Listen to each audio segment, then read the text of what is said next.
कहानी की शुरुआत होती है घने जंगल के बीचों बीच एक बड़ी नदी से, जहां जेफ नाम का एक आदमी अपने कुछ साथियों के साथ इसी नदी में आगे की तरफ बढ़ रहा होता है। ये लोग सांपों को पकड़कर उसे शहर में बेचा करते थे, लेकिन आज ये लोग जिस जगह सांप पकड़ने जा रहे थे वो जगह बहुत ज़्यादा खतरनाक थी। यहाँ बोट का कैप्टन भी जेफ से कहता है कि जिस जगह तुम लोग जा रहे हो वो जगह श्रापित है और जहरीले सांपों से भरी हुई है, और मैंने सुना है कि वहाँ क्रिम्सन नाम का एक बहुत ही बड़ा एनाकोंडा रहता है। जो भी उस जगह पर जाता है वो एनाकोंडा उसे मार देता है।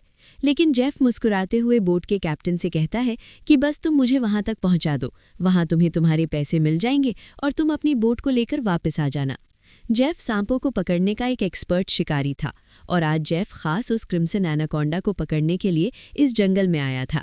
कुछ देर बाद ये लोग उस जगह तक पहुंच जाते हैं और यहाँ बोट का कैप्टन जेफ से ज़्यादा पैसे मांगने की डिमांड करता है, क्योंकि ये एक बहुत खतरनाक जगह थी और यहाँ तक किसी को पहुँचाना एक बहुत ही बड़ा रिस्की काम था। जेफ भी इनकार नहीं करता और वो जेब से पैसे निकालकर उसे दे देता है। लेकिन जैसे ही बोट का कैप्टन पैसे लेने के लिए दोनों हाथ आगे बढ़ाता है, तब जेफ जानबूझकर पैसे नीचे गिरा देता है, जिसे खुशी खुशी बोट का कैप्टन उठाने लगता है। पैसे उठाने के बाद जब वो मुस्कुराते हुए जेफ की तरफ देखता है, तब जेफ उसके गले में चाकू घोंपकर उसे मार देता है और बेरहमी से उसका गला काटकर नदी के पानी में उसका सिर फेंक देता है। ये सब कुछ नदी के किनारे खड़े जेफ के साथी भी देख रहे थे। जेफ को ऐसा करते देखकर वो दोनों बहुत ज़्यादा डर जाते हैं। इसके बाद जेफ अपने दो साथियों के पास आता है और उनसे कहता है कि अगर तुम दोनों ने भी मुझे धोखा देने की कोशिश की तो तुम्हारा भी यही हाल होगा। इसके बाद ये तीनों जंगल में आगे बढ़ते हुए एक जगह पर पहुंचते हैं, जहां उन्हें सांपों की एक बड़ी मूर्ति दिखाई देती है, और ये देखते हुए जेफ कहता है, तो आखिर क्रिम्सन एनाकोंडा की कहानी सच थी। दूसरी तरफ जेफ के साथियों को बहुत सारे सांप मिल जाते हैं, जिन्हें देखकर वो भी बहुत ज़्यादा खुश हो जाते हैं।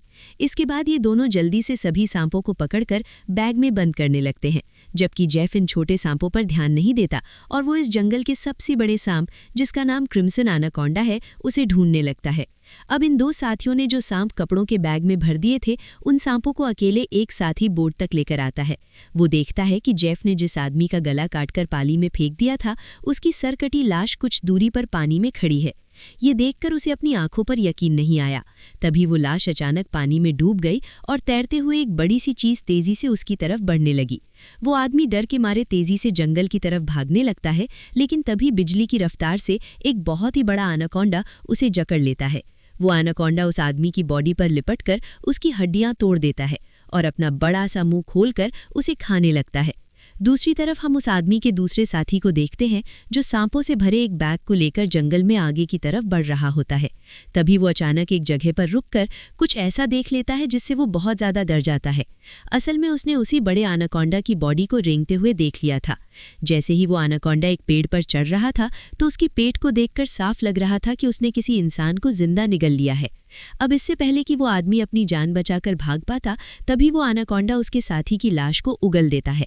इसके बाद वो सांप उस आदमी को भी पकड़ लेता है। वो सांप उस आदमी को जकड़कर जोर से दबाता है और पेड़ से लिपटकर उस आदमी को भी खाने लग जाता है।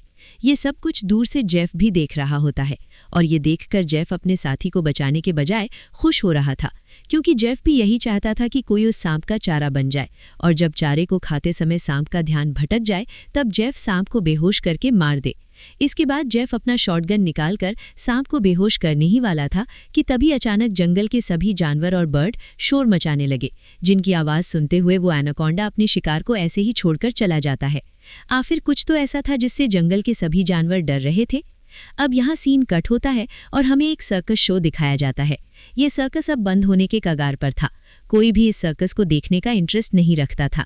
यहाँ सर्कस के मालिक के पास बिल यांग नाम का एक लड़का आता है, जो सर्कस के मालिक को पैसों से भरा हुआ एक सूटकेस देकर सर्कस में काम करने वाले सभी लोगों को खरीद लेता है, क्योंकि उसने थाईलैंड जाकर एक नया सर्कस खोलने का प्लान बनाया हुआ था। सर्कस के लोग बिल यांग के पास इतने सारे पैसे देखकर परेशान हो जाते हैं, क्योंकि आज से कुछ साल पहले बिल यांग बहुत गरीब हुआ करता था। वो भी इन लोगों के साथ मिलकर सर्कस में काम किया करता था, लेकिन पता नहीं कि बिल यांग अब कौन सा ऐसा काम करने लगा जिससे वो रातों रात इतना अमीर हो गए। अगली सुबह बिल यांग बोट के जरिए सभी लोगों को थाईलैंड ले जाने का प्लान बनाता है। अब क्योंकि बिल यांग ने इन सभी लोगों को खरीद लिया था, इसलिए ये सभी उसकी बात मानकर बोट में बैठ जाते हैं और बोट का कैप्टन बोट को चलाने लगता है। रास्ते में बिलियांग बाथरूम में छिपकर किसी को कॉल करता है और कॉल पर वो सामने वाले से कहता है कि डिलीवरी तैयार है, जल्द ही मैं इन लोगों को लेकर तुम्हारे पास पहुंच जाऊंगा। बिलियांग की इन बातों से हमें पता चलता है कि वो बोट पर मौजूद लोगों के साथ कुछ गलत करने वाला है।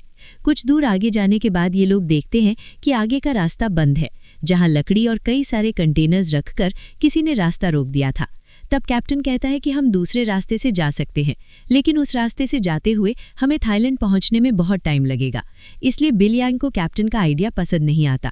वो कैप्टन को धमकी देता है कि जो भी हो हमें वक्त पर थाईलैंड पहुंचना है, क्योंकि हमारा शो है जिसके पैसे मैं एडवांस ले चुका हूं। अगर हमने शो नहीं किया तो हम बर्बाद हो जाएंगे। कैप्टन कहता है कि अगर तुम लोग लंबे रास्ते से नहीं जाना चाहते तो फिर हमारे पास यही एक रास्ता है। वो कहता है कि हम इन सारी चीज़ों को बॉम्ब से उड़ा देंगे और अपना रास्ता बनाकर यहाँ से निकल जाएंगे। बिलियांग को कैप्टन की बात ठीक लगती है और वो इसके लिए तैयार हो जाता है, लेकिन उन्हें पता नहीं था कि ये लोग कितनी बड़ी गलती करने जा रहे हैं। इसके बाद ये लोग कंटेनर्स के पास बॉम्ब रखते हैं और फिर उन्हें रिमोट से उड़ा देते हैं। ऐसा करने से उनका रास्ता तो साफ हो गया, लेकिन धमाके की वजह से ढेर सारे सांप उनके बोट पर गिर जाते हैं, क्योंकि उन सभी कंटेनर्स में सांप भरे थे। डर के मारे ये लोग यहाँ वहाँ भागने लगते हैं। अब पूरी बोट सांपों से भर चुकी थी और ये सांप बोट पर मौजूद लोगों को डसने लगते हैं। यहाँ लेनी नाम की एक लड़की समझदारी से काम लेते हुए पाइप के जरिए प्रेशर से पानी खोल देती है और अपने आसपास जितने भी सांप होते हैं सबको बोट से नीचे पानी में गिरा देती है।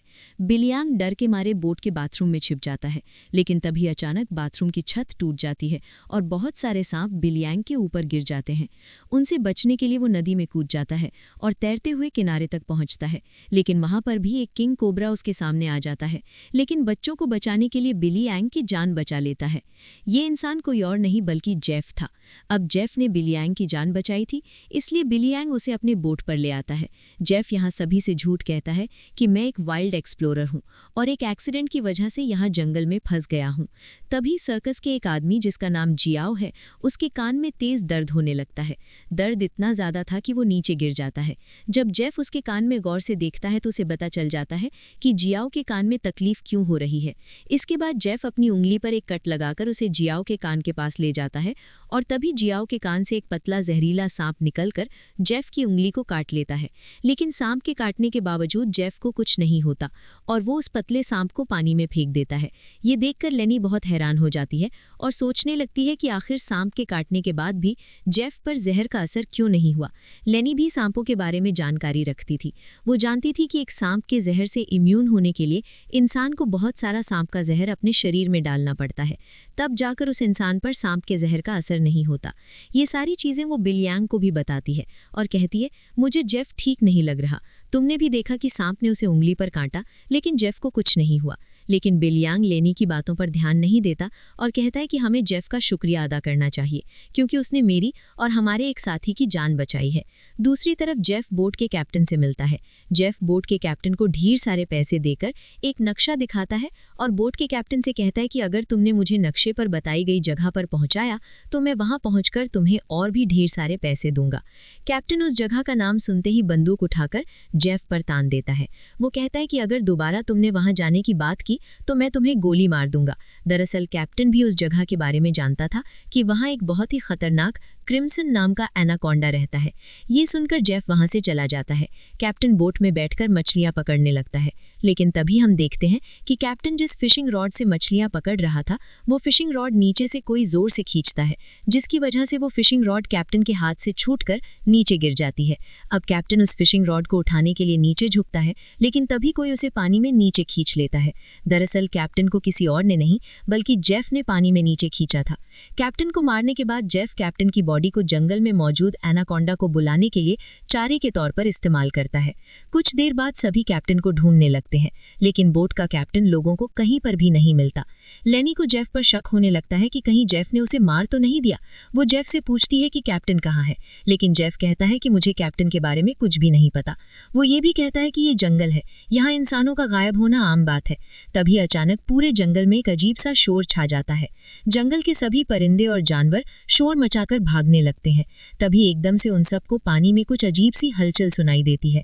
एक साथी कहता है कि ये आवाज़ कैसी है। तब जेफ खुश होकर कहता है कि कुछ बड़ा आने वाला है। जेफ की खुशी से साफ जाहिर हो रहा था कि जैसे वो इस आने वाले खतरे का इंतजार कर रहा था। तभी हम देखते हैं कि नदी की गहराई में एक बहुत ही बड़ा एनाकोंडा जेफ के लगाए जाल की तरफ बढ़ रहा है। जेफ का लगाया हुआ फिशिंग रॉड जोरों से नीचे की तरफ खिंचता है। अब जेफ एनाकोंडा को पकड़ने के लिए फिशिंग रॉड को पकड़ने की कोशिश करता है, लेकिन वो एनाकोंडा इतनी आसानी से जेफ के जाल में कहाँ फंसने वाला था। तभी वो एनाकोंडा उनके सामने आ जाता है।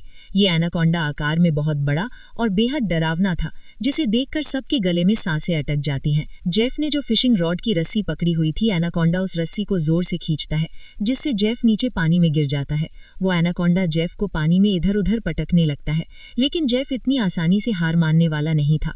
वो खुद को बचाने के लिए तैरते हुए उसी नदी में मौजूद एक छोटी बोट पर चढ़ जाता है और एनाकोंडा को पकड़ने वाली जाल की रस्सी को उसी बोट से बांध लेता है। अब वो बोट पर खड़े होकर एक नुकीले औजार से उस एनाकोंडा पर वार करता है, लेकिन उस वार से एनाकोंडा पर कुछ ज्यादा असर नहीं होता। एनाकोंडा जेफ को पकड़ लेता है। वो एनाकोंडा जेफ के साथ साथ उस बोट के ऊपर लिपटकर नीचे पानी में डुबो देता है। दूर खड़े ये लोग ये सब कुछ देख रहे थे और उन्हें लगता है कि जेफ मारा गया, लेकिन अगले ही पल जेफ तैरता हुआ पीछे से वापस बोट में आ जाता है। ये देखकर सभी लोग हैरान रह जाते हैं। अब जेफ फिर से पानी में एनाकोंडा ढूंढने लगता है, लेकिन उसे नहीं पता था कि एनाकोंडा पानी में नहीं बल्कि उसके पीछे बोट की छत पर है। एनाकोंडा सबके सामने अपने मुंह से कैप्टन की बॉडी को उगल देता है। ये देखकर बोट कर सभी लोग बहुत डर जाते हैं। ये लोग एनाकोंडा से खुद को बचाने के लिए इधर उधर भागने लगते हैं। वो एनाकोंडा कमरे में बंद सर्कस के दो साथियों को मारने ही वाला था कि तभी पीछे से जेफ हाथ में एक नुकीला औजार लिए एनाकोंडा पर हमला कर देता है, जिससे एनाकोंडा और भी ज्यादा गुस्सा हो जाता है। और अब एनाकोंडा जेफ की तरह बढ़ने लगता है, लेकिन जेफ एनाकोंडा से खुद को बचाते हुए उसे छिप जाता है। मगर एनाकोंडा भी जेफ का पीछा नहीं छोड़ता। वो जेफ को ढूंढने के लिए बोट के अंदर घुस जाता है, जहां बोट के अंदर सर्कस के बाकी लोग भी छिपे हुए थे। लकीली एनाकोंडा बिल्ली और डेना को देख नहीं पाता। वो उनके ऊपर से रेंगते हुए खिड़की से होकर बोट से बाहर निकल जाता है। ये सभी लोग बोट के कोने कोने में छिपे हुए थे। एनाकोंडा इन लोगों को ढूंढते हुए जब बाथरूम की तरफ जाता है तो वो एक बच्चे और जियाओ को देखता है। एनाकोंडा तुरंत उन दोनों पर हमला कर देता है, लेकिन ये दोनों खुद को बचाते हुए वहां से निकल जाते हैं। अब उनके पास लेनी भी पहुंच जाती है।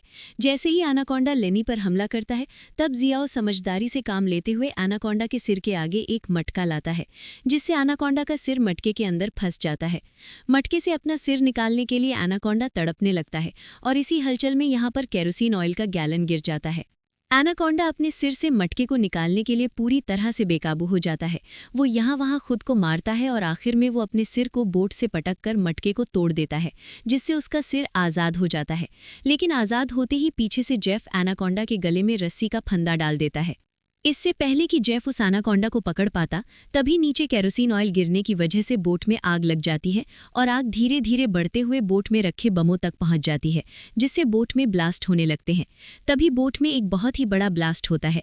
अब बोट पर मौजूद सभी लोग खुद को बचाने के लिए पानी में कूद जाते हैं, लेकिन जेफ ने एनाकोंडा के गले में रस्सी बांधी थी, जिस वजह से वो भाग नहीं पाता और आग में जलकर मर जाता है। ये लोग जैसे तैसे तैरते हुए नदी के किनारे तक पहुंच जाते हैं। जहाज को जलता देखकर बिलियांग रोने लगता है। वो इस वजह से रोता है कि ये लोग अब समय पर थाईलैंड नहीं पहुंच पाएंगे। सर्कस के बाकी लोग बहुत ज्यादा डरे हुए थे, क्योंकि ये सभी जंगल के बीचों बीच थे और अब उनके पास वापस जाने के लिए बोट भी नहीं था। लेनी समझ चुकी थी कि इन सब का जिम्मेदार जेफ है। उसने इनके जहाज को एक जाल के तौर पर इस्तेमाल किया। वो जेफ से कहती है, अगर तुमने ऐसा ना किया होता तो ये इतना बड़ा खतरा हम पर ना आता। जेफ जवाब में कहता है कि तुम लोग जानते भी हो कि इस एक एनाकोंडा की कीमत कितनी है। अगर तुम लोगों ने इसे पकड़ने में मेरा साथ दिया होता तो आज हम सब करोड़पति होते। पैसों का नाम सुनते ही बिलियांग की आंखें चमक उठती है। वो थाईलैंड जाने का प्लान कैंसिल कर देता है और दौड़कर जेफ के पास आता है और कहता है, मैं तुम्हारे साथ हूँ। बताओ इस एनाकोंडा को पकड़ने के लिए हम क्या कर सकते हैं और हमें पैसे कैसे मिलेंगे। उसके बाद जेफ एक मैप निकालता है और उन्हें दिखाते हुए कहता है, अगर तुम लोग मेरी मदद करोगे तो इस मैप के जरिए मैं तुम्हें 1-2 दिन के अंदर थाईलैंड पहुंचा दूंगा। अब यहाँ बिलियांग और टीम के बाकी लोग जेफ के बोट तक जाने के लिए मान जाते हैं, लेकिन लेनी को जेफ पर बिल्कुल भी भरोसा नहीं था, इसलिए वो वहां जाने से इनकार कर देती है। तभी सर्कस टीम के एक लड़के की तबीयत अचानक खराब होने लगती है। जब बिलियांग उसके कंधे को देखता है तो उन्हें पता चलता है कि उस लड़के को एक बहुत ही खतरनाक मकड़ी ने काटा है, जिसके जहर से वो मर भी सकती थी। ये देखकर जेफ वहां पर मौजूद सभी लोगों से कहता है, मेरे पास एक ऐसी दवाई है जिससे उस लड़के का इलाज हो सकता है, लेकिन वो दवाई मेरे बोट में रखी गई है। अगर तुम इसका इलाज करना चाहते हो तो तुम्हें मुझे मेरे बोट तक पहुंचाना होगा। अब ना चाहते हुए भी लेनी जेफ के साथ चलने को तैयार हो जाती है। कई घंटों के सफर के बाद जब एक साथी नदी का पानी पीने लगता है, तब जेफ उसे रोक देता है और जेफ सभी से कहता है, यहाँ का पानी कभी मत पियो। यहाँ के पानी में ऐसे कीड़े हैं जो पानी पीते समय इंसान के अंदर चले जाते हैं। इसके बाद वो कीड़े उस इंसान के अंदर ऐसी प्यास लगाते हैं कि वो इंसान पानी पीते पीते खुद को नदी में डुबाकर मार देता है। रास्ते में इन लोगों को भूख लग जाती है। तब जेफ पास के पत्थरों से एक सांप पकड़ता है और फिर ये लोग सांप का जहर निकालकर उसे पकाते हैं और उसे खाकर गुजारा करते हैं। इसके बाद ये लोग फिर से अपना सफर जारी रखते हैं। कुछ देर बाद रात हो जाती है। रात को ये लोग पहाड़ के एक सुरंग में रुकते हैं, जहाँ ये लोग आग जलाते हैं और जेफ साइड पर बैठा अपने मैप पर बने हुए एनाकोंडा को देख रहा था। जेफ उस समय के बारे में सोचता है जब वो एनाकोंडास के सामने आया था। वो एनाकोंडा जेफ को मारने ही वाला था, लेकिन जेफ समझदारी से काम लेते हुए एक लकड़ी के बॉक्स में खुद को छुपा देता है। वो बॉक्स एक ढलान में रखी हुई थी, इसलिए जेफ बॉक्स को धक्का देकर रगड़ते हुए नीचे नदी तक पहुंच जाता है। अब जेफ इस बॉक्स से खुद को निकालने की कोशिश तो करता है, लेकिन बदकिस्मती से जेफ उस बॉक्स में हमेशा के लिए बंद हो गया और काफी समय तक जेफ उसी बॉक्स में फंसा रहा। जिसके बाद ये लोग आते हैं। इन लोगों ने रास्ता खोलने के लिए डायनामाइट लगा के कंटेनर तोड़ दिए, जिसमें से जेफ बाहर निकल गया और इनके साथ मिल गया। सीन फिर से प्रेजेंट में आता है, जहां जेफ इस मैप को देख रहा था। तभी बिलियांग उसके पास आता है और कहता है, तुम उसी एनाकोंडा को पकड़ना चाहते हो ना? जेफ कहता है, हाँ, ये एक बहुत ही बड़ा एनाकोंडा है, एक ऐसा एनाकोंडा जो इस पूरे जंगल का राजा है। यहाँ के सभी जानवर इस एनाकोंडा से डरते हैं। इसने दुनिया के बड़े बड़े शिकार किए हैं, यहाँ तक कि इसने अपनी जैसे बड़े बड़े एनाकोंडास को मार गिराया, और अगर हम उसे पकड़ने में कामयाब हुए तो हम रातों रात मिलियनेयर बन जाएंगे। पैसों का सुनते ही बिलियांग कहता है, मैं आपके साथ उस एनाकोंडा को पकड़ने के लिए तैयार हूँ। अब काफी रात हो जाती है और ये सभी लोग सो जाते हैं। तभी सर्कस के एक साथी की किसी अजीब सी आवाज से आंख खुलती है। वो देखता है कि उसका भाई यहाँ नहीं है।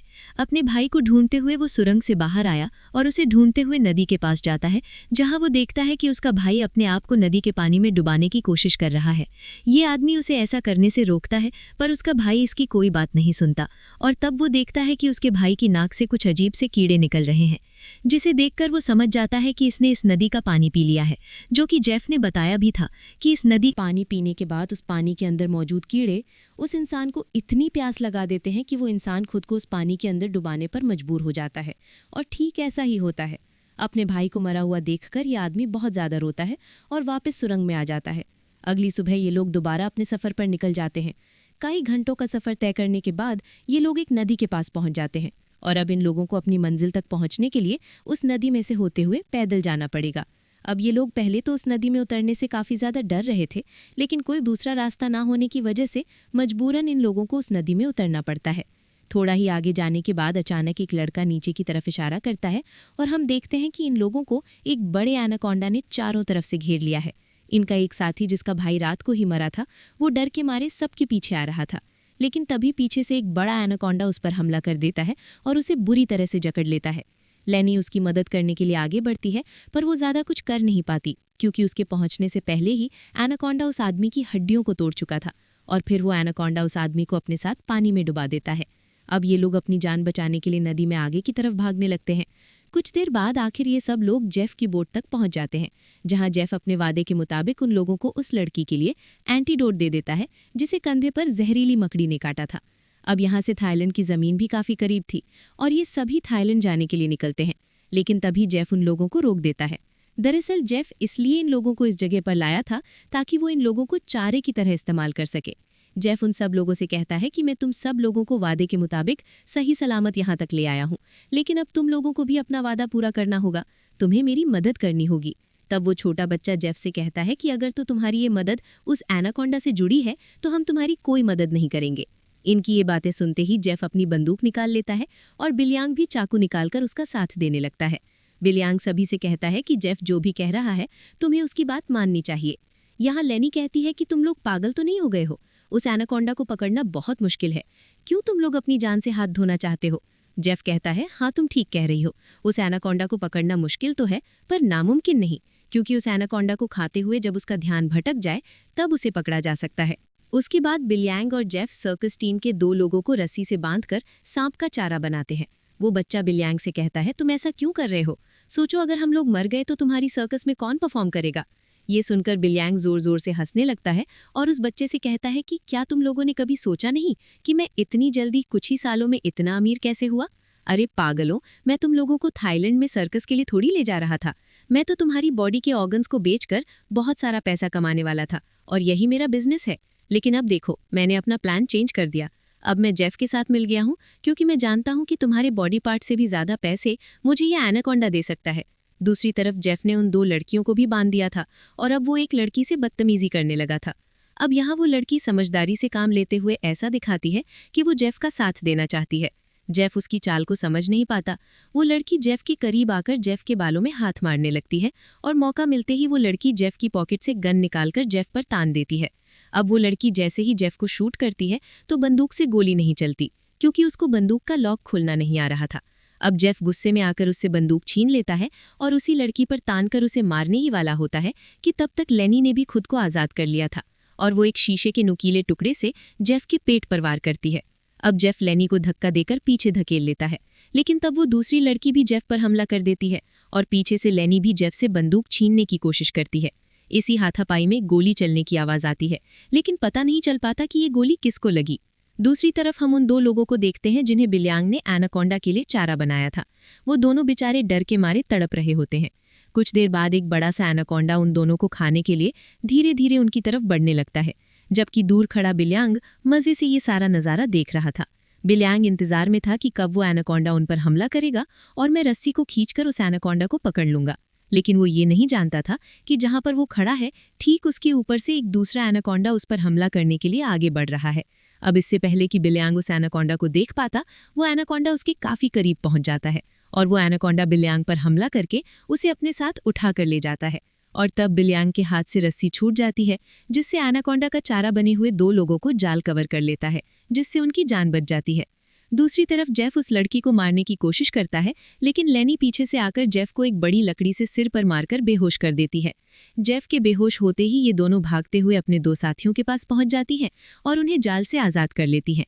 लेकिन बदकिस्मती से जेफ को होश आ गया था और वो उनकी तरफ बढ़ने लगा, लेकिन तभी एक बड़ा सा एनाकोंडा आकर जेफ को ले जाता है। ये लोग अब जल्दी से यहाँ से निकलने की तैयारी करते हैं, लेकिन उनकी एक साथी चलने के लायक नहीं थी, क्योंकि जेफ और उन लड़कियों के बीच हाथापाई के दौरान जो गोली चली थी वो गोली उस लड़की को लगी थी। कुछ देर बाद वो लड़की उनकी नज़रों के सामने दम तोड़ देती है। अब बचे हुए 3 लोग अपनी जान बचाने के लिए जेफ की बोट में बैठकर नदी से होते हुए यहाँ से निकलने लगते हैं, लेकिन तभी पीछे से जियाग को कोई चीज़ लगती है। जब वो कंधे से उस चीज़ को उतार कर देखता है तो उसे पता चलता है कि ये एक बेहोशी वाला इंजेक्शन है। कुछ ही सेकंड बाद जियाओ बेहोश हो जाता है और जियाओ को बेहोश करने वाला कोई और नहीं बल्कि जेफ ही था। यानी उस एनाकोंडा के हमले से भी वो बच गया था और उसने एनाकोंडा का सिर काटकर उसे मार दिया था। अब जेफ उन तीनों को पकड़कर एनाकोंडा के चारे के लिए बांध देता है और उनके चारों तरफ तेज धार वाली लोहे की तार बांध देता है और साथ में वहां पर खून भी छिड़क देता है, जिसके बाद वो उनके जाल की रस्सी को पकड़कर यहाँ से कुछ दूर खड़ा हो जाता है। कुछ देर बाद कई सारे एनाकोंडाज खून को सूंघते हुए उन तीनों की तरफ बढ़ने लगते हैं। ये तीनों बहुत ज्यादा डरे हुए होते हैं और उनको अपनी मौत आंखों के सामने नजर आ रही होती है। ये सभी एनाकोंडाज उन तीनों को मारने के लिए उनके काफी करीब पहुंच जाते हैं, लेकिन तभी एक बार फिर से जंगल के सभी जानवर शोर मचाकर भागने लगते हैं और यहाँ पर मौजूद सभी एनाकोंडाज भी किसी को देखकर एक एक करके भागने लगते हैं। लेकिन एक एनाकोंडा अभी भी उनको मारने के लिए रुका हुआ था, पर तभी वहां पर क्रिम्सन एनाकोंडा आ जाता है और वो उस अकेले रुके हुए सांप पर हमला करके उसे एक ही झटके में मार देता है। यहाँ हम उस क्रिम्सन एनाकोंडा को अच्छी तरह से देख पाते हैं, जो साइज में बहुत ही ज्यादा बड़ा और खतरनाक था, जिसे देखकर ये तीनों बहुत ज्यादा डर जाते हैं। लेकिन दूर खड़ा जेफ क्रिम्सन एनाकोंडा को देखकर बहुत खुश होता है। वो एनाकोंडा उन तीनों से लिपटकर अपना बड़ा सा मुंह खोलकर उन तीनों को खाने ही वाला था कि तभी जेफ जाल की रस्सी छोड़ देता है, जिसमें वो एनाकोंडा फंस जाता है। ये एनाकोंडा अपने आप को छुड़ाने के लिए तड़पने लगता है। वो काफी जोर लगाकर खुद को आजाद करने की कोशिश करता है, लेकिन जब वो आजाद नहीं हो पाता तब वो अपने तेज नुकीले दांतों से जाल की रस्सी काटकर खुद को आजाद कर लेता है। लेकिन अभी भी जाल की रस्सी उसके बॉडी में फंसी हुई थी, इसलिए जेफ रस्सी को मजबूती से पकड़कर उसे पकड़ने की कोशिश करता है। पर जेफ एनाकोंडा की ताकत का मुकाबला कहाँ कर सकता था। जेफ उसे पकड़ने की कोशिश में 2 पेड़ों के बीच फंस जाता है और अब वो उन पेड़ों से बाहर निकल नहीं पाता और मौके का फायदा उठाते हुए वो क्रिम्सन एनाकोंडा जेफ की तरफ बढ़ने लगता है और जेफ को पकड़कर बुरी तरह से जकड़ने लगता है। ये 3 लोग भी अपनी आंखों से ये सारा नजारा देख रहे होते हैं और डर के मारे जल्दी से खुद को छुड़ाने की कोशिश करते हैं, क्योंकि उन्हें पता था कि जेफ के बाद उनकी बारी है। ये लोग खुद को छुड़ाने का हर मुमकिन तरीका अपनाते हैं, लेकिन ये लोग जाल से निकल नहीं पाते। तभी वो छोटा लड़का अपने आप को बचाने के लिए अपने दांतों से जाल की रस्सी काटने में लग जाता है और काफी कोशिश के बाद वो रस्सी का कुछ हिस्सा काट लेता है। अब थोड़ी ही रस्सी बची थी, इसलिए वो अपने दांतों की पूरी ताकत लगाकर रस्सी को काटने लगता है, जिससे उसके दांतों से खून आने लगता है। यहाँ क्रिम्सन एनाकोंडा जेफ को बुरी तरह से जकड़ लेता है और वो जेफ को दबाकर उसकी हड्डियां तोड़ने लगता है, जिसके बाद वो क्रिम्सन एनाकोंडा जेफ को भी जिंदा निगल लेता है। दूसरी तरफ वो छोटा लड़का अपने दांतों से रस्सी तोड़ने में कामयाब हो जाता है और वो उन दोनों को भी आजाद कर लेता है और ये लोग नदी की तरफ भागने लगते हैं। लेकिन जेफ को मारने के बाद अब वो क्रिम्सन एनाकोंडा उनके पीछे पड़ जाता है। ये दोनों एक पेड़ के पीछे छिप जाते हैं, जबकि वो बच्चा एक लकड़ी के बॉक्स के अंदर खुद को छिपा लेता है, पर एनाकोंडा उसे देख लेता है और अब वो एनाकोंडा धीरे धीरे उस बच्चे की तरफ बढ़ने लगता है। बच्चा पूरा जोर लगाकर उस कंटेनर से बाहर निकलने की कोशिश करता है, लेकिन उस कंटेनर की दूसरी तरफ का दरवाजा बंद था। वो बच्चा चिल्लाकर उन दोनों से मदद के लिए पुकारता है और वो एनाकोंडा भी अब बच्चे की काफी करीब आ चुका था। अब इससे पहले कि एनाकोंडा उस बच्चे को मार पाता, तभी बाहर से जियाओ कंटेनर का दरवाजा तोड़कर उस बच्चे को बचा लेता है। अब ये तीनों फिर से अपनी जान बचाने के लिए एनाकोंडा से भागने लगते हैं, लेकिन ये पूरा जंगल उसी एनाकोंडा का था। इस जंगल में होते हुए ये लोग उससे बचकर नहीं जा सकते थे, इसलिए ये लोग एक पेड़ के पीछे छिप जाते हैं। पर तभी कुछ दूर पर वो एनाकोंडा उन्हें देख लेता है। उन्हें देखते ही वो एनाकोंडा तेजी से उनकी तरफ आने लगता है।